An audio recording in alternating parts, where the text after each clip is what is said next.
계속해서 지난주에 이어서 믿음의 길을 걷다 시리즈로 계속 말씀을 보고 있습니다. 오늘 아브라함을 통해서 계속 우리에게 주어진 믿음의 도전이 무엇인지 살펴보려고 합니다. 1980년대 한국에서 큰 인기를 끌었던 광고 문구가 있습니다. 혹시 여러분 기억하실지 모르겠지만 순간의 선택이 10년을 좌우합니다. 여러분 기억하십니까?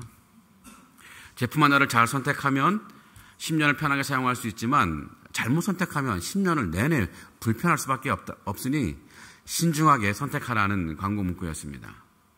어쩌면 1980년대 한국 광고계를 대표하는 명카피였고 또 아직도 많은 사람들 머릿속에 남아 있습니다.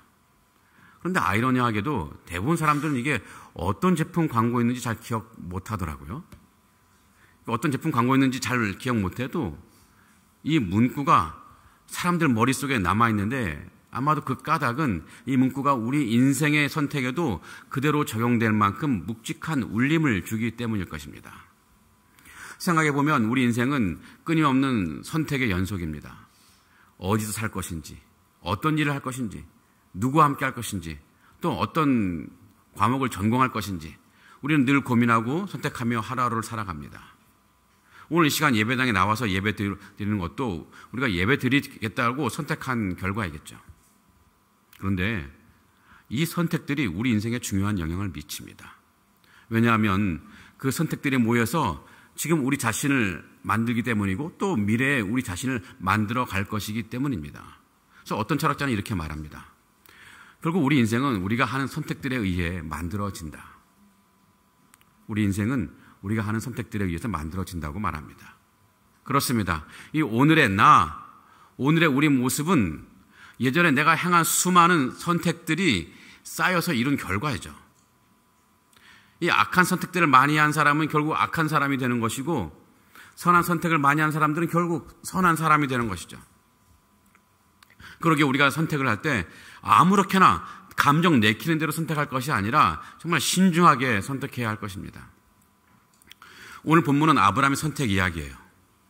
아브라함은 어떤 선택을 했고 또 그 결과는 어떠했을까요? 오늘 말씀을 통해 우리 그리스도인은 선택을 할 때 어떻게 해야 할지 한번 깊이 생각하고 결단하면 좋겠습니다. 자, 오늘 말씀을 보면은 아브라함과 조카 롯 사이에 문제가 발생했습니다. 이 문제 때문에 아브라함이 선택의 자리에 서게 되는데요. 자, 고향과 친척과 아버지 집을 떠나서 가나안 땅으로 온 이 아브라함과 롯은 이제 기근 때문에 잠시 이제 이집트에 내려갔습니다. 그러다가 다시 이제 가나안 땅으로 돌아왔는데 그 사이에 이 두 사람의 식구와 재산이 엄청 불어났어요. 거느리는 목자도 많아졌고 양과 소와 같은 이 가축의 수도 엄청나게 불어났습니다. 이것이 문제가 되었습니다. 그들이 가나안 땅에 정착하려 하는데 이 같은 땅, 같은 지역에서 두 사람의 가족과 가축이 함께 지내는 것이 어렵게 된 거예요.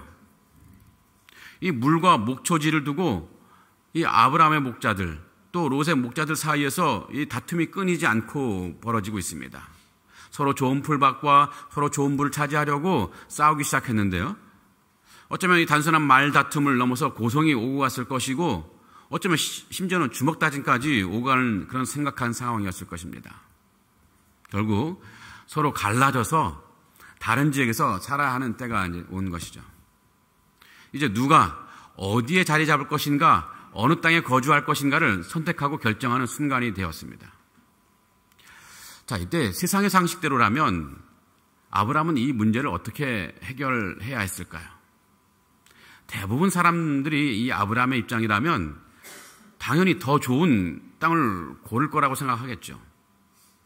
이 순간의 선택이 10년을 좌우할 뿐만 아니라 평생을 좌우할 수 있고 나아가서 자손들의 삶의 질까지 결정할 수 있기 때문입니다. 그래서 많은 사람들이 아브라함 입장이라면 먼저 사람들을 보내서 땅을 조사했을 것이고 그리고 이게 또 좋은 땅이라면 여기를 차지했을 것입니다. 게다가 아브라함은요, 좋은 땅을 선택할 권리가 있었어요. 아브라함이 누굽니까? 롯의 삼촌이에요. 또 연장자입니다. 또 영적으로 어떻습니까?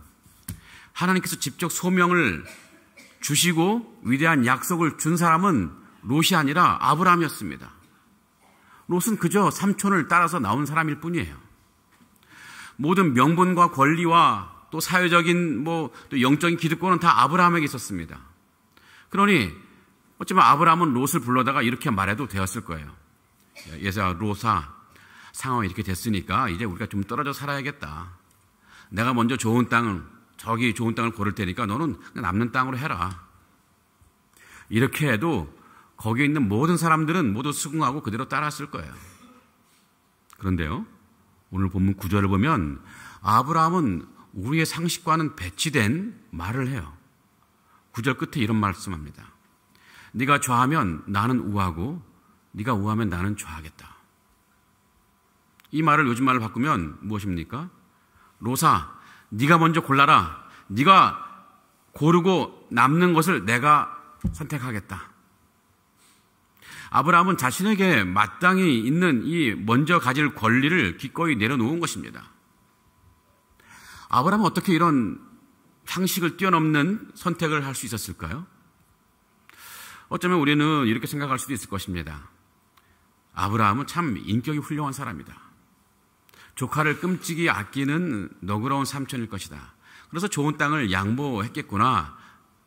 물론 그렇죠.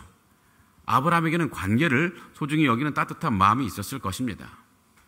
하지만 성도 여러분, 우리가 이 사건을 단순히 착한 사람의 미담으로만 읽는다면 우리는 성경이 말하고자 하는 이 본질을 놓치게 되는 거예요.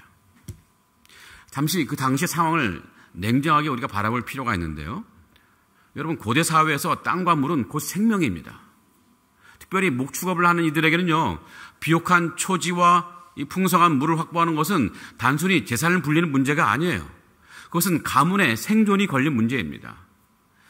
이 아브라함 밑에는요, 수많은 가족과 가축들이 있었습니다. 만약 척박한 땅으로 갔다가 가뭄이라도 든다면 그것은 곧 아브라함 가문의 멸망을 의미할 수도 있는 이 절체절명의 위기가 있을 수 있습니다. 그런 절체절명의 순간에 한 부족의 족장이, 가장이 자신의 권리를 포기한다고요? 먼저 선택할 수 있는 기득권을 내려놓는다고요? 이것은 단순히 착한 마음으로는 불가능한 일입니다. 사람이 아무리 착해도 내 자식과 내 가족의 생존 앞에서는 이기적이 될 수밖에 없습니다. 이것이 인간의 본성이죠. 근데 지금 이 아브라함은 인간의 본성에 어긋나는 말을 하고 있어요. 그렇다면 이 아브라함은 도대체 무엇을 믿고 어떻게 그토록 담대하게 네가 좌하면 나는 우하고 네가 우하면 나는 좌하겠다라고 말을 할 수 있었을까요? 이 말에 담겨있는 아브라함의 믿음은 무엇일까요? 자, 아브라함이 네가 좌하면 나는 우하고 네가 우하면 나는 좌하리라 라고 말을 할 수 있었던 그 바탕에는 한 가지 확고한 믿음이 깔려 있었습니다. 어떤 믿음일까요? 이 하나님의 역사하심과 신실하심은 우리의 상황과 환경에 매이지 않는다는 믿음입니다. 즉, 이 좌로 가든 우로 가든 어느 쪽을 택하든 하나님이 아브라함에게 약속하신 그 은혜와 복의 최종 결과는 바뀌지 않는다는 확신이었어요. 아브라함이 좌를 선택하면 이 좌의 자리에서 그 환경에 맞게 하나님께서 은혜와 복을 주셔서 하나님의 약속을 이뤄내실 것이고, 또 아브라함이 우를 선택하면 그 환경에 맞게 은혜와 복을 주셔서 역시 약속하신 방향으로 아브라함의 삶을 이끌어 가신다는 이 믿음이 있었던 것입니다. 그래서 아브라함에게 정말 중요한 것은 어디가 더 유리한 땅인가가 아니라 어느 쪽이든 그 길에서 내가 하나님과 동행하고 있는가, 이것이 중요했죠. 이것이 아브라함이 네가 좌하면 나는 우하고 네가 우하면 나는 좌하리라, 이게 말할 수 있었던 이 믿음의 배경인 것입니다. 여러분, 우리가 차를 운전할 때 한번 생각해 보시기 바랍니다. 내비게이션에 목적지를 딱 찍어 놓으면 화면에는 뭐 여러 경로가 나오죠. 좌회전해서 가는 길도 있고 또 우회전해서 돌아가서 가는 길도 있습니다. 또 그래서 뭐 길마다 시간 다르고 풍경도 다르고 뭐 신호등 개수도 다르고 뭐 정체 정도 다를 거예요. 과정은 분명히 다를 수 있습니다. 하지만 한 가지는 분명하죠. 내비게이션에 이미 목적지가 정확히 찍혀 있고 우리가 그 안내를 신뢰하고 따라가기만 한다면 좌로 가든 우로 가든 뭐 중간에 한번 돌아가든 뭐 잠시 우회로를 타든 결국 같은 목적지에 도착한다는 거예요. 중요한 것은 지금 이 사거리에서 좌회전하는 것이 좋으냐 우회전하는 것이 좋으냐가 아니라 내비게이션이 인도하는 목적지를 향한 그 길 위에 내가 서 있느냐인 거죠. 이 아브라함의 믿음은 이와 같습니다. 하나님께서 이미 아브라함에게 너와 네 자손에게 이 땅을 주겠다. 너를 통해 이 모든 민족이 복을 받게 하겠다. 네 자손이 하늘의 별과 같이 저 바다의 모래알 같이 엄청난 많은 자손을 주겠다라고 약속하셨어요. 근데 이 목적지를 하나님은 내비게이션에 찍어 두셨어요. 그래서 아브라함의 마음에는 이런 확신이 있습니다. 내가 좌로 가든 우로 가든 하나님이 이미 나에게 약속하신 그 은혜와 복의 최종 목적지는 바뀌지 않는다는 거예요. 중요한 것은 내가 어느 길을 택하느냐보다 그 길 위에서 하나님과 동행하고 있느냐, 하나님이 정해두신 내비게이션을 따라가느냐, 이게 중요한 거죠. 물론 여기서 우리가 한 가지 분명히 해둘 것이 하나 있는데, 뭐 좌로 가든 우로 가든 우리가 하나님을 신뢰하며 동행하기만 한다면 우리 인생을 향한 하나님의 궁극적인 선한 뜻과 약속은 무너지지 않습니다. 그러나 그렇다고 해서 우리가 아무렇게나 내 마음 내키는 대로 선택을 해도 된다는 뜻은 아닙니다. 순종의 선택을 하느냐, 자기의 욕심의 선택을 하느냐에 따라서 그가 그 과정에서 맛보게 되는 기쁨과 열매가 달라질 수 있고 영적인 풍성함이 얼마든지 달라질 수 있습니다. 다만 하나님의 인도하심 아래에 있다면 어느 길이든 하나님이 주시는 은혜와 복의 결과는 같다는 것이죠. 이 믿음이 있었기 때문에 아브라함은 내가 더 유리한 쪽을 반드시 잡아야 한다는 이 세상적인 조급함과 욕심을 내려놓을 수 있었던 거예요. 그는 자신의 삶이 내가 얼마나 좋은 땅을 골랐느냐에 달려 있지 않다고 생각했습니다. 자신의 인생을 저 땅에 거는 것이 아니라 오직 하나님께 걸은 거죠. 그래서 기꺼이 선택권을 내려놓을 수 있었던 것입니다. 실제로 아브라함은 롯이 택한 비옥한 요단 땅을 선택하지 않았습니다. 롯이 선택한 땅은 어떤 땅입니까? 물이 넉넉한 땅이고 또 여호와의 동산 같고 또 애굽 땅과 같았는데 이것은 보기에도 아주 풍요로운 땅이라는 거예요. 자, 롯에게 이런 선택권이 주어졌으니 당연히 롯은 그 풍족한 땅을 선택했겠지요. 이제 아브라함은 롯이 선택하고 남은 땅, 어쩌면 더 거칠고 부족해 보이는 땅에 머물렀습니다. 하지만 결과는 어떻습니까? 아브라함은 똑같이 충분한 복을 받았습니다. 롯이 떠난 후에 하나님께서 아브라함에게 나타나셔서 하신 말씀이 있어요. 16절 보면요, 내가 네 자손이 땅에 티끌 같게 하리니 사람이 땅에 티끌을 능히 셀 수 있을진데 내 자손도 세리라. 내 자손을 저 티끌만큼 무지하게 많게 할 텐데 사람들이 셀 수 없을 만큼 많게 하겠다는 축복인 거죠. 하나님은 이 아브라함에게 야, 너 왜 미련하게 왜 그 땅을 선택하지 않았느냐고 책망하지 않았습니다. 대신 아브라함이 선택한 그 땅에서 수많은 자손을 주시겠다는 복의 약속을 다시 한번 상기시켜 주셨고 실제로 그 약속은 성취되었습니다. 여러분, 아브라함을 복되게 하는 것은 땅의 이런 형편이나 질이나 환경의 유불리가 아니었습니다. 그 땅에서 아브라함과 함께 하시면서 그의 모든 미래를 책임지시는 하나님이 바로 그를 복되게 하시는 것입니다. 아브라함은 눈앞의 풍요로움을 붙들진 않았지만 하나님의 무한한 풍요를 위협으로 받은 사람이었습니다. 이것이 아브라함이 우리에게 보여주는 진정한 믿음의 본질이에요. 성도 여러분, 확실히 이 좌로 가야 하나 또 우로 가야 되나 헷갈릴 수 있는데 여러분, 좌로 가야 하나님이 더 크게 역사하시고 우로 가면 하나님이 덜 역사하시는 것은 아닌 것 같아요. 하나님의 능력과 성실함은 인간이 선택하는 땅의 조건에 매이지 않습니다. 정말 중요한 것은 이것입니다. 내가 어느 쪽을 택하느냐보다 그 자리에서 내가 하나님을 신뢰하며 행동하고 있는가, 이게 중요한 거죠. 우리가 지금 이와 같은 믿음이 필요합니다. 이런 믿음이 있을 때 우리 앞에 놓인 선택 때문에 찾아오는 수많은 스트레스와 두려움에서 우리는 벗어날 수가 있어요. 우리는 자주 이렇게 생각하죠. 내가 이 진로를 잘못 선택한다면, 혹시 내가 이 직장을 잘못 들어간다면, 혹시 내가 살 곳을 내가 잘못 정한다면, 혹시 내 인생 혹은 내 가족, 내 자녀들이 잘못되는 거 아닌가? 이런 스트레스, 두려움에 빠질 때가 종종 있죠. 하지만 이 아브라함의 이 사건은 이런 생각을 산산히 깨뜨려 버립니다. 하나님이 내 삶의 목적지를 붙잡고 계시고 내가 하나님을 신뢰하며 따라가기만 한다면 좌로 가든 우로 가든 하나님의 약속하신 그 은혜의 초전 결과는 바뀌지가 않아요. 물론 우리 선택에 따라서 과정은 좀 달라질 수 있고 때로는 돌아갈 수 있고 때로는 아프게 배울 수도 있어요.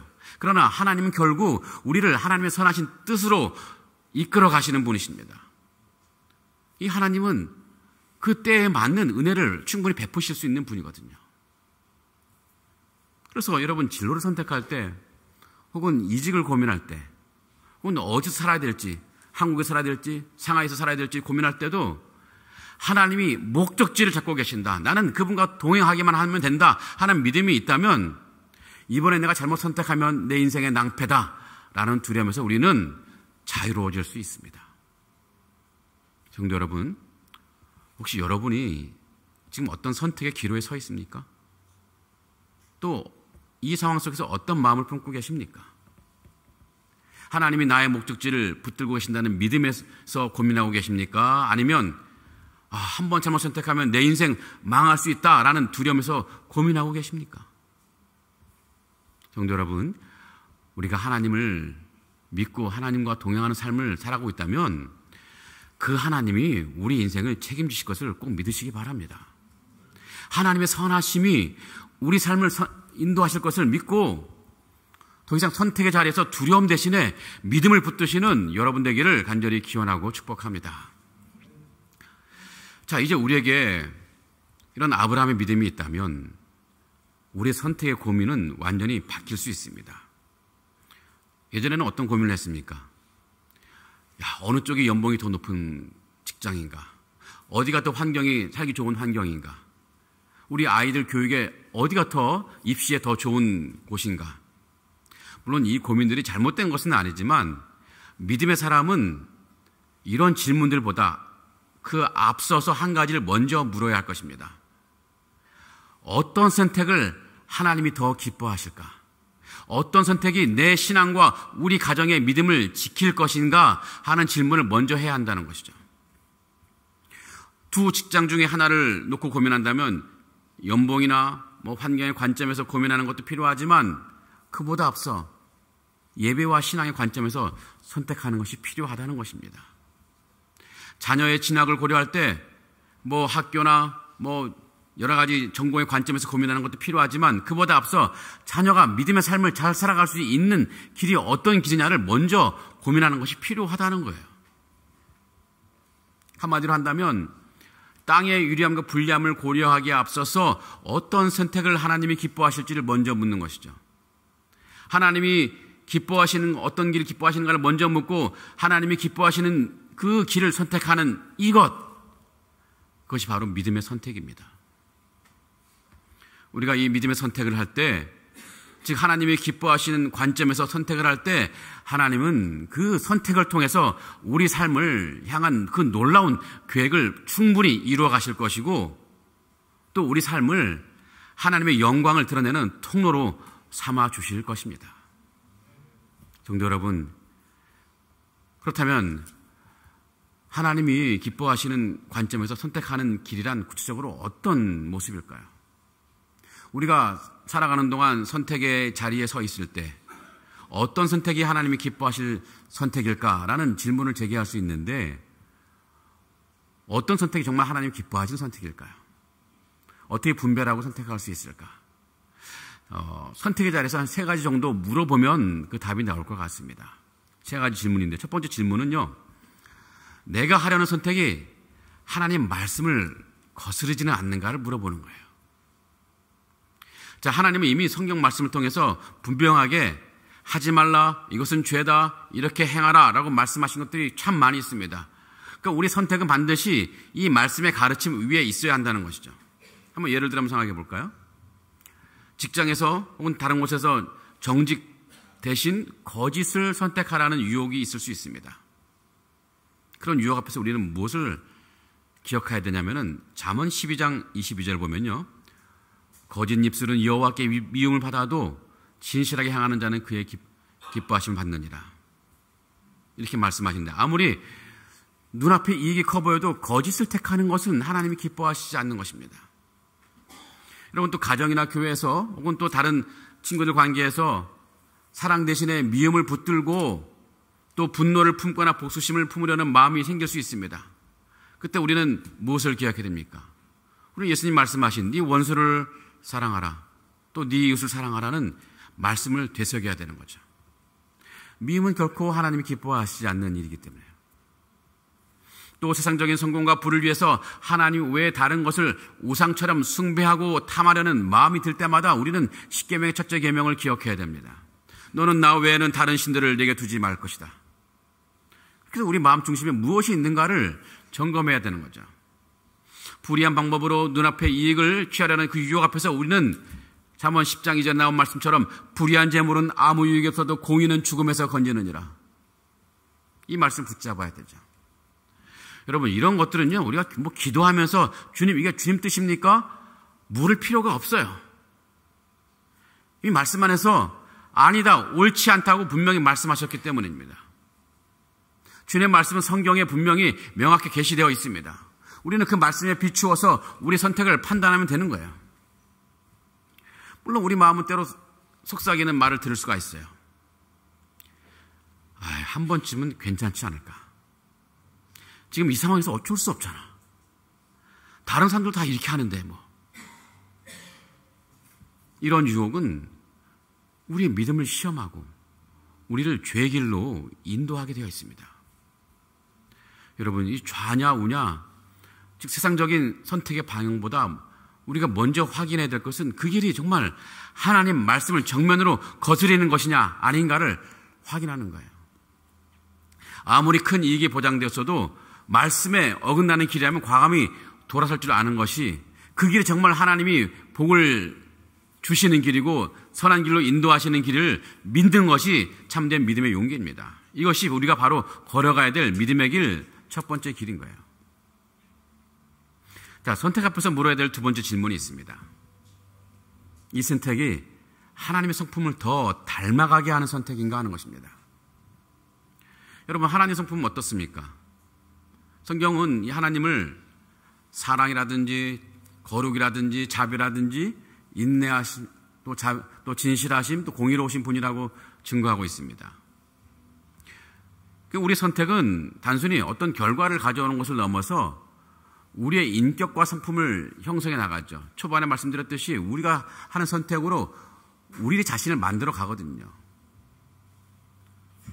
우리가 내리는 선택들은 이런 하나님의 성품들을 더 깊이 닮아가게 하는 그런 선택인지 아니면 오히려 정반대로 우리를 엉뚱한 방향으로 사탄이 좋아하는 그 모습으로 우리를 만들어가는 모습인지 면밀히 살펴봐야 되는 거예요.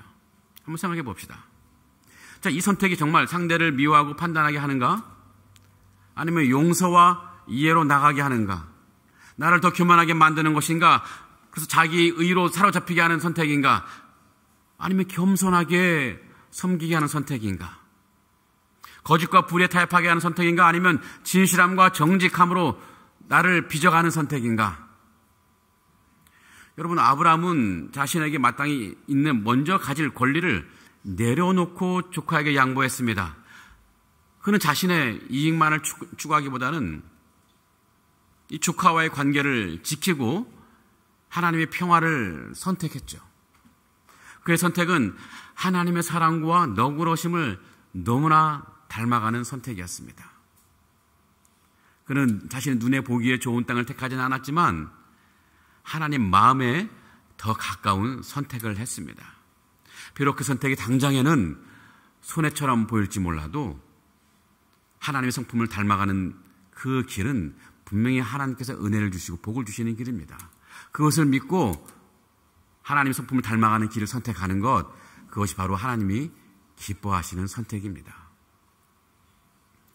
또 선택 앞에서 물어야 될 세 번째 질문이 있습니다. 이 선택이 내가 하나님과의 관계를 더 깊게 하는 선택인가? 아니면 하나님부터 점점 멀어지게 하는 선택인가 하는 것입니다. 우리가 내리는 선택, 이 하나하나 심지어 사소해 보이는 결정조차도 조금씩 우리의 영적인 영향을 주게 되어 있습니다.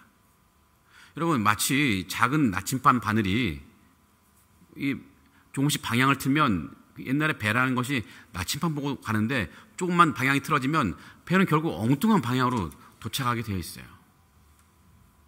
여러분, 이 길을 택하면 내가 예배 자리에 더 가까워지는가? 아니면 예배 자리로 점점 부담스러워지고 멀어지는 것인가? 그래서 세상적인 생각에 사로잡히게 하는 길인가? 겉으로는 조금 힘들어 보이고 당장에는 즐거움을 포기하는 선택이라 할지라도 이 선택이 궁극적으로 나를 하나님께 더 가까이 가는 것이라고 생각한다면, 또 그래서 하나님과 친밀한 관계를 강화시키는 것이라면 내 그 길을 가겠다, 이렇게 하는 것이 바로 믿음의 선택입니다.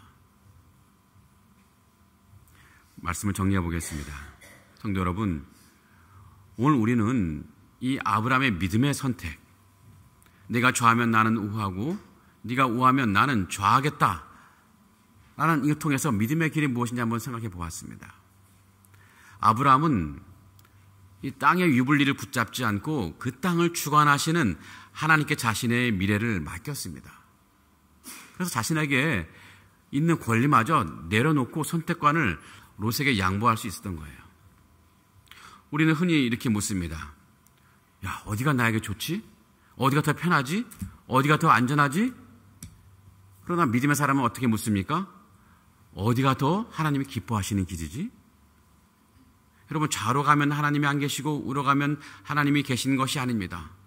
좌로 가든 우로 가든 하나님을 바라보고 그분의 기뻐하심을 따라 선택하는 사람과 하나님은 함께 하시고 그에게 약속하신 복을 충만히 내려주시는 분이시죠.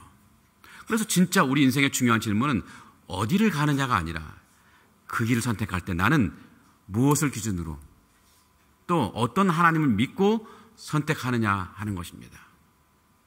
저는 오늘 말씀을 한 줄 고백으로 함께 붙들면 좋겠습니다. 그 말씀을 한 줄로 줄이면요, 주님, 어느 길이든 주님께서 함께 하시고 복을 주시면 그 길이 제 인생의 최선의 길이 될 것입니다. 다 같이 한번 읽어볼까요? 시작. 주님, 어느 길이든 주님께서 함께 하시고 복을 주시면 그 길이 제 인생의 최선의 길이 됩니다.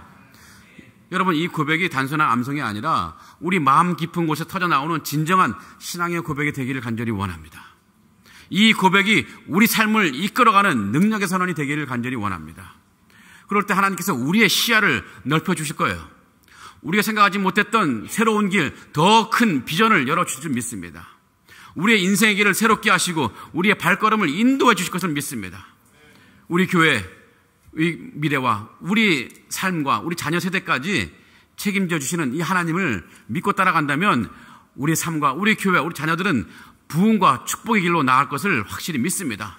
이런 은혜가 여러분들에게 충만하길 간절히 기원합니다. 아멘. 우리 다 같이 일어나서 찬양하시고 함께 기도하겠습니다.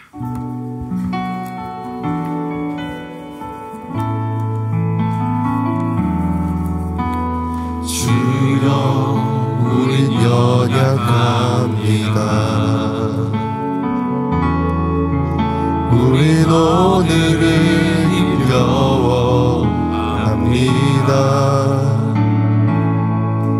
주 뜻 이루며 살기에 부족합니다.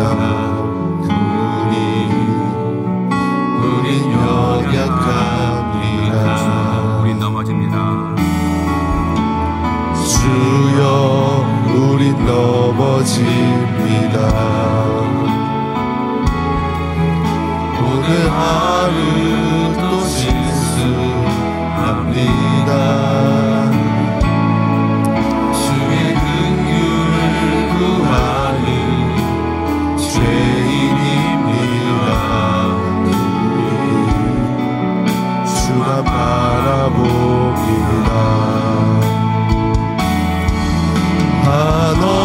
한없는 주님의 은혜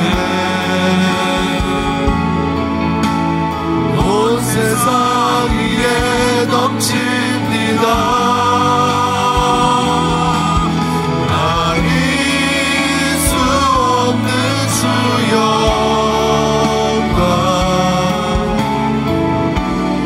온 땅 위에 충만합니다.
합심 기도입니다. 하나님의 선하심이 우리 인생을 붙들고 계심을 믿고 세상적인 두려움과 조급함을 내려놓게 하옵소서. 아멘. 세상적인 유리함에 따라 선택할 것이 아니라 하나님이 기뻐하시는 길을 따라 선택하는 믿음을 주옵소서. 아멘. 상하이 한인연합교회 다음 세대가 세상 조건을 따르기보다 하나님과 동행하는 길을 선택하게 하옵소서. 아멘. 이런 기도를 가지고 저를 따라 한번 주님 부르고 기도하겠습니다. 주여 은혜를 주옵소서.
은혜가 풍성하신 우리 주 하나님, 땅의 유리함과 불리함을 따지지 않고 그 땅을 주관하시는 하나님께 자기의 미래를 맡겼던 아브라함의 믿음이 오늘 이 시간 우리에게도 풍성하게 넘치게 하여 주시옵소서.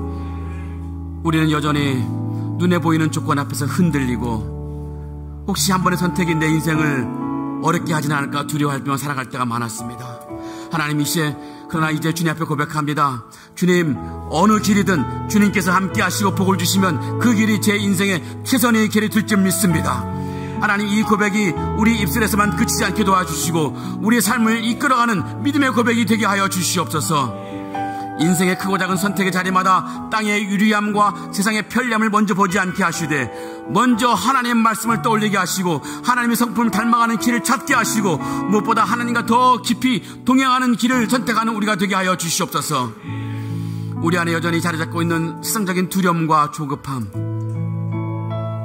이런 조급함과 두려움에 사로잡힌 이 불신앙을 깨뜨려 주시고 우리 인생의 목적지를 붙들고 계신 하나님을 온전히 신뢰하는 담대한 믿음을 우리에게 허락하여 주시옵소서.